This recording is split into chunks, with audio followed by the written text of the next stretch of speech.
मौनी अमावस्या की पौराणिक कथा। कांचीपुरी नामक नगर में देवस्वामी नामक एक ब्राह्मण रहता था। उसकी पत्नी का नाम धनवती और पुत्री का नाम गुणवती था। उसके 7 पुत्र थे। देवस्वामी ने 7 पुत्रों का विवाह करने के पश्चात अपनी पुत्री के विवाह के लिए योग्य वर की तलाशी हेतु अपने बड़े लड़के को बाहर देश भेजा दिया। इधर देवस्वामी ने अपनी पुत्री गुणवती की कुंडली एक ज्योतिषी को दिखाई। ज्योतिषी ने गुणवती की कुंडली देखकर कहा कि सप्तपदी होते होते ही यह कन्या विधवा हो जाएगी। यह बात सुनकर देवस्वामी अत्यंत दुखी हुए और ज्योतिषी से इस योग के निवारण का उपाय पूछने लगे।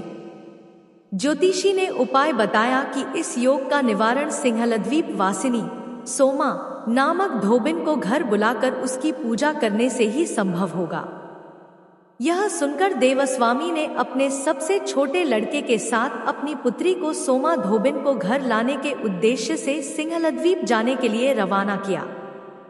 वे दोनों समुद्र के तट पर पहुंचकर समुद्र पार करने का उपाय सोचने लगे, लेकिन उन्हें कोई उपाय नहीं सूझ रहा था। थक हार कर दोनों भाई बहन भूखे प्यासे एक वटवृक्ष की छाया में उदास होकर बैठे गए। देवस्वामी ने अपनी पुत्री गुणवती की कुंडली एक ज्योतिषी को दिखाई।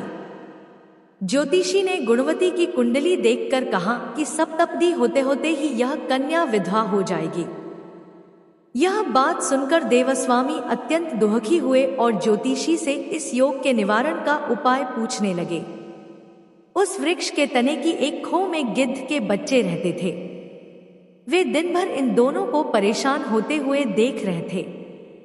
शाम को बच्चों की मां उनके लिए कुछ आहार लेकर आई और उन्हें खिलाने लगी, लेकिन गिद्ध के बच्चों ने कुछ नहीं खाया और अपनी मां से कहा, इस वृक्ष के नीचे आज सुबह से ही 2 भूखे प्यासे प्राणी बैठे हैं। जब तक वे नहीं खाएंगे हम लोग भी नहीं खाएंगे।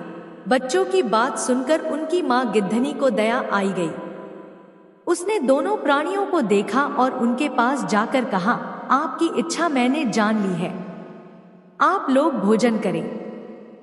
कल प्रातः मैं आप लोगों को समुद्र पार सोमा के घर पहुंचा दूंगी। गिद्धनी की बात सुनकर उन दोनों भाई बहन की चिंता कम हुई। दोनों को अत्यंत प्रसन्नता हुई। उन्होंने गिद्धनी को प्रणाम कर भोजन किया। प्रातः होते होते गिद्धनी ने उन्हें सोमा के घर पहुंच दिया। वे दोनों पास के ही जंगल में झोपड़ी बनाकर रहने लगे।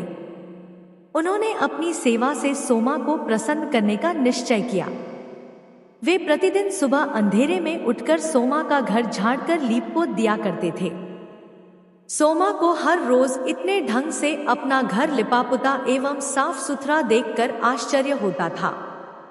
एक उसने अपनी बहुओं से इस बारे में पूछा तो उसकी बहुओं ने बताया कि हम लोगों के अलावा और कौन यह काम करने हमारे घर में आएगा।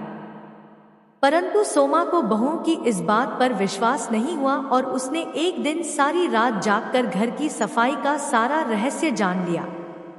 यह जानकर उसे बड़ा दुख हुआ कि उसके घर की सफाई एक ब्राह्मण कन्या और उसका भाई करता है।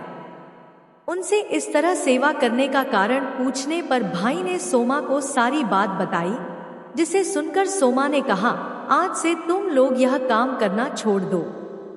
मैं तुम लोगों की साधना और सेवा से प्रसन्न और विवश हूँ। अब तुम्हारी सेवा किए बिना मुझे विश्राम नहीं मिल सकता। सोमा उनके आग्रह पर दोनों के साथ घर जाने को तैयार हो गई।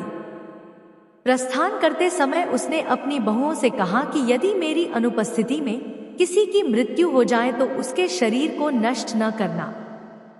क्षण भर बाद दोनों अतिथियों के साथ वह कांचीपुरी पहुंच गई। दूसरे दिन गुणवती का विवाह संपन्न हुआ और सप्तपदी होते होते उसके पति की मृत्यु हो गई। सोमा ने अपने संचित पुण्य का फल गुणवती को दान कर उसके पति को जीवित कर दिया और उन्हें आशीर्वाद देकर वह सिंहलद्वीप के लिए रवाना हो गई। संचित पुण्य क्षीण होने से सोमा के पुत्र, दामाद और पति की घर में मृत्यु हो गई। यह जानकर नया पुण्य संचित करने के उद्देश्य से वह रास्ते में एक जगह रुकी नदी के तीर पर स्थित एक पीपल के वृक्ष की छाया में भगवान विष्णु का पूजन किया और पीपल के वृक्ष की 108 परिक्रमाएं की। इतना करना था कि सोमा के पुत्र, दामाद और पति जीवित हो गए और उसका घर धन धान्य से भर गया। इस प्रकार निष्काम भाव से सेवा करने का उत्तम फल सोमा को प्राप्त हुआ। अतः सभी को इस कथा से शिक्षा लेकर मन में सेवा भाव हमेशा रखना चाहिए। जय श्रीहरि, जय विष्णु भगवान की।